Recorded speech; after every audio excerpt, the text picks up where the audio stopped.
आज का हमारा टॉपिक होने वाला है 5.1 जिसका नाम है स्मॉल स्केल इंडस्ट्रीज प्रीडोमिनेट।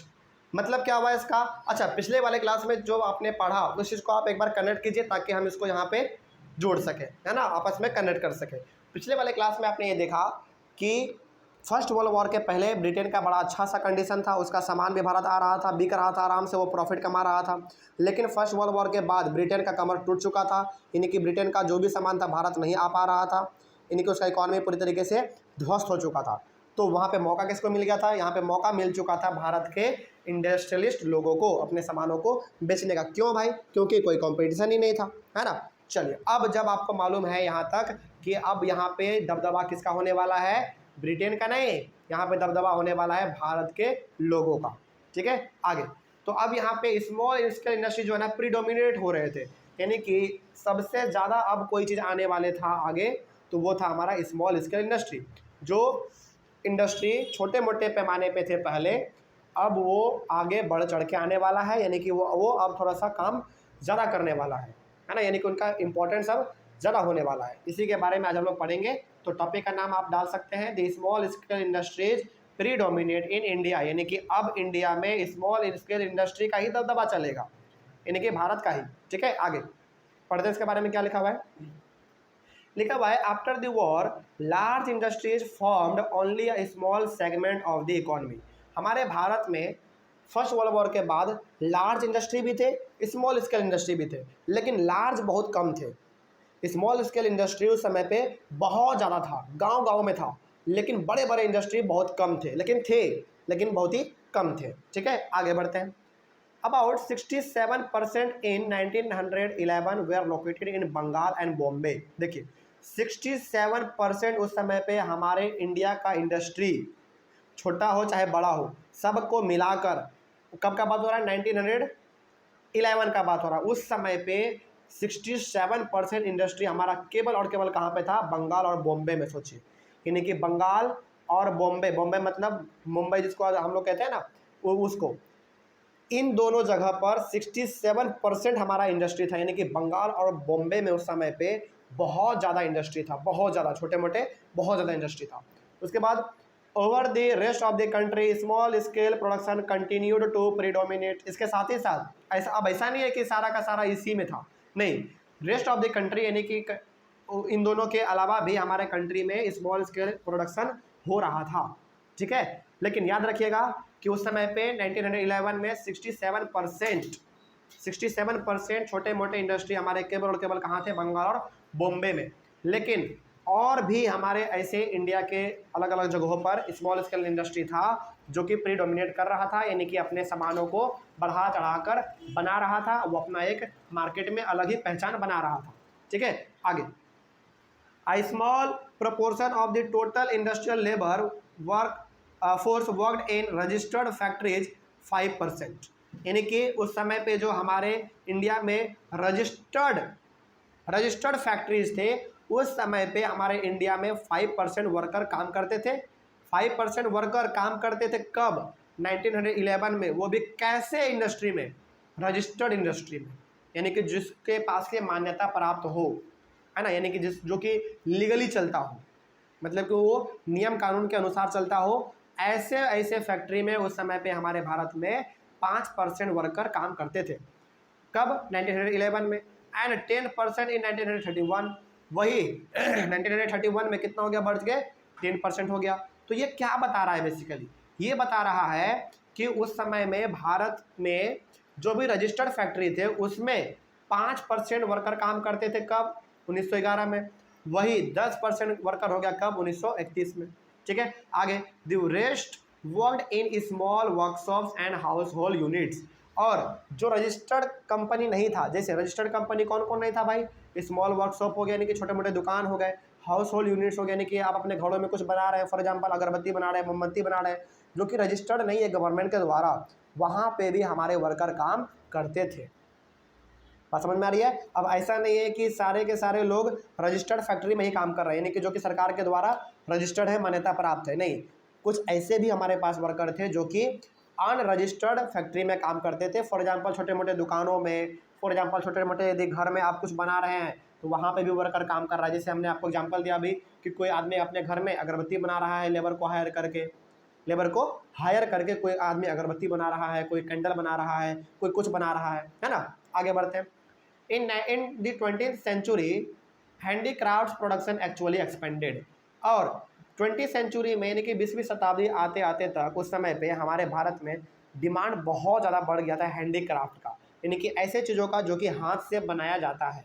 देखिए आज भी हमारे भारत में ऐसे बहुत सारे लोग हैं जो कि हाथ से बने हुए चीज़ों को ज़्यादा पसंद करते हैं। हाँ, भले ही वो थोड़ा सा महंगा होता है, लेकिन वो एक साइन है प्योरिटी का, यानी कि बहुत ही अच्छी तरीके से उसको बनाया गया होगा ऐसा मानना है। ऑब्वियस सी बात है, सही भी बात है ना। जैसे फॉर एग्जांपल मान लीजिए आप मार्केट से एक स्वेटर खरीद के लाए और एक स्वेटर आपकी मम्मी ने आपको गुथ कर दिया, आपका विश्वास ज़्यादा किस पे होगा? आपका विश्वास ज़्यादा होगा आपकी मम्मी के गुथे हुए स्वेटर पे। क्यों भाई?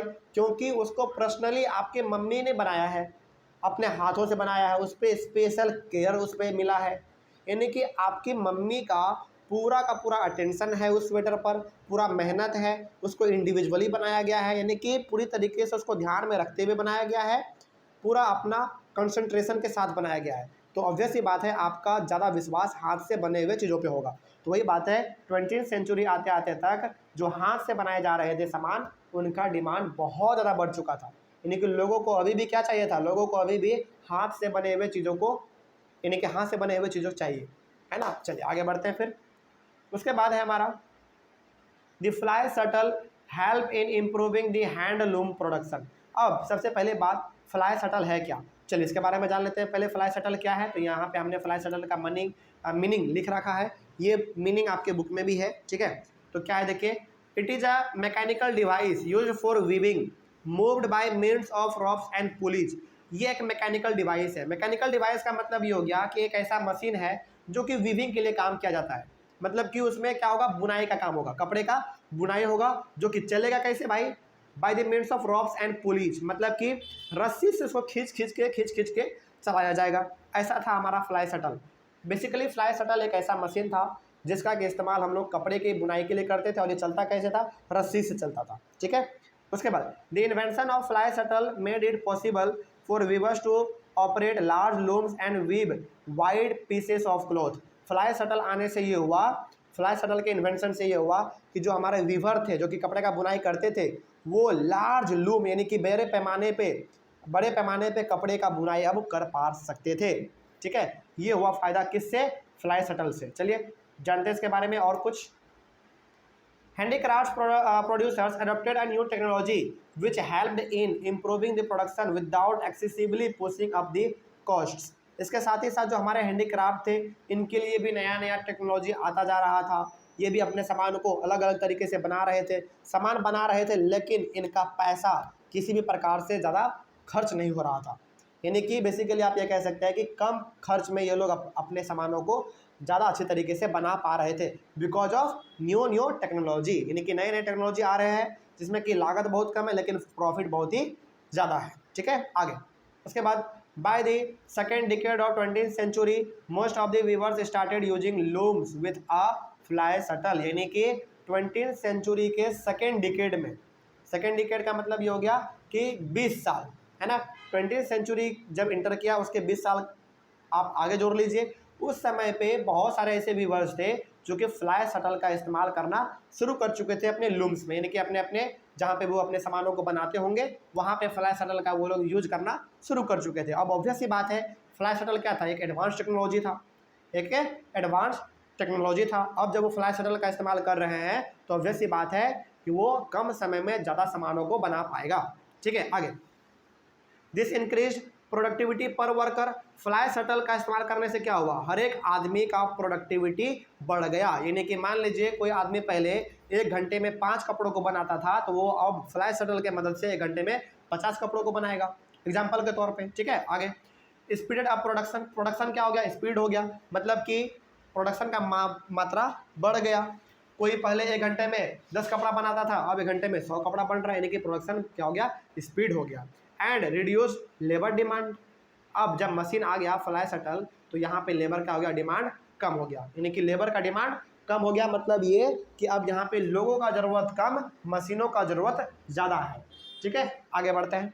उसके बाद in India fly shuttles were fitted in regions like Travancore, Madras, Mysore, Cochin and Bengal. तो ये ऐसे कुछ जगह है जहाँ पे कि फ्लाई शटल का इस्तेमाल करना शुरू हो चुका था उस समय पे। ठीक है, आगे there were several other small innovations that helped weavers improve their productivity and compete with the mill sector. इसके साथ ही साथ समय समय पर अलग अलग टाइम पर नए नए इनोवेशन और आते रहते थे वीवर्स के लिए, ताकि वो अपने प्रोडक्टिविटी को और ज़्यादा इम्प्रूव कर पाए। यानी कि वो जो बना रहे हैं उसको वो और किस प्रकार से कम समय में ज़्यादा चीज़ों को बना सकते हैं, इस चीज़ों को लेकर और भी अलग अलग प्रकार का इन्वेंशन उस समय पे लगातार आता जा रहा था।